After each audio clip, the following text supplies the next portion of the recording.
என்னை தேடும் இறைவனே, உம்மை நாடி வருகிறேன்.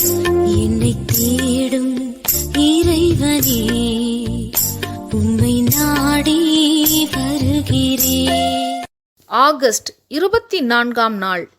இன்றைய தியானத்தின் தலைப்பு கமாலியேல்.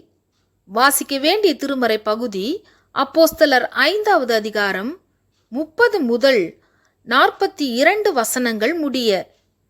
இந்த யோசனையும் இந்த கிரியையும் தேவனால் உண்டாயிருந்ததேயானால் அதை ஒழித்துவிட உங்களால் கூடாது. அப்போஸ்தலர் 5:38-39. இந்த வேத பகுதியில் 31-32 ஆகிய வசனங்களில் முக்கியமான 3 சத்தியங்கள் சொல்லப்பட்டுள்ளன. முதலாவது, இயேசு மனம் திரும்புதலையும் பாவ மன்னிப்பையும் அருளுகிறார். இரண்டாவது, அவர் இரட்சகர் மட்டுமல்ல, அதிபதியுமாய் சகலத்தையும் ஆளுபவராய் இருக்கிறார். மூன்றாவது, தேவன் தமக்கு கீழ்ப்படுகிறவர்களுக்கு பரிசுத்த ஆவியை தந்தருளுகிறார். இந்த சத்தியங்களுக்கு விளக்கம் தேவையில்லை. இந்த எளிய சத்தியங்களை மீண்டும் மீண்டும் படித்து மனதில் இருத்திக் கொள்வது அவசியமாகும். கமாலியேல். அடுத்து ஞானமான ஓர் ஆலோசகரை சந்திக்கிறோம். இவர் ஒரு பரிசேயர். பவுலடிகளாருக்கு திட்டமாய் போதித்த குரு.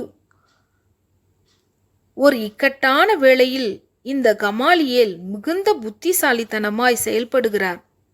அதாவது, ஆலோசனை சங்கத்தால் சீடர்களை கொலை செய்ய வேண்டும் என்று யோசித்தனர். அந்த யோசனையை முறியடிக்க தேவன் கமாலியேலை கருவியாக பயன்படுத்துகிறார். ஆலோசனை சங்கத்தாரிடம் தனியாக பேசுகிறார். அப்போஸ்தலர்களை வெளியே கொண்டு போக சொல்கிறார். சில சமயங்களில் சில யோசனைகளை இரகசியமாக அல்லது தனியே சொல்வது நல்ல பயனை அளிக்கும்.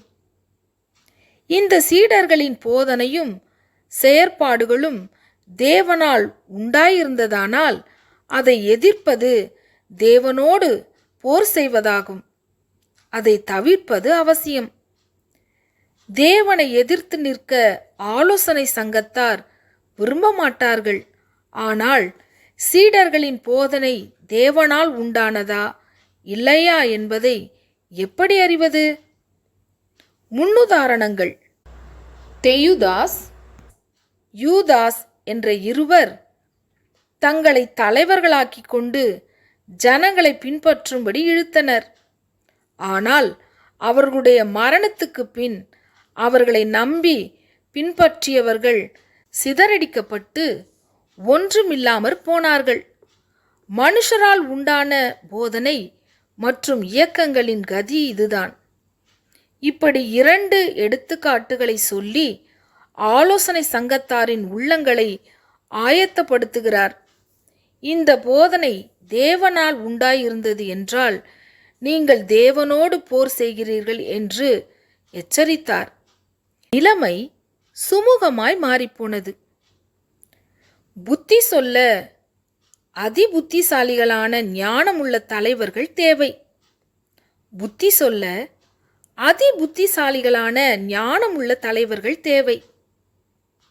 என்னை என்றும் போதித்து நடத்துபவரே, கண்ணை வைத்து ஆலோசனை சொல்லுபவரே, என்னை என்றும் போதித்து நடத்துபவரே, கண்ணை வைத்து ஆலோசனை சொல்லுபவரே, நடக்கும் வழிதனை காட்டுபவரே, நம்பி வந்தோனை கிருபை சூழ்ந்து கொள்ளுதே, நடக்கும் வழிதனை காட்டுபவரே, நம்பி வந்தோனை கிருபை சூழ்ந்து கொள்ளுதே.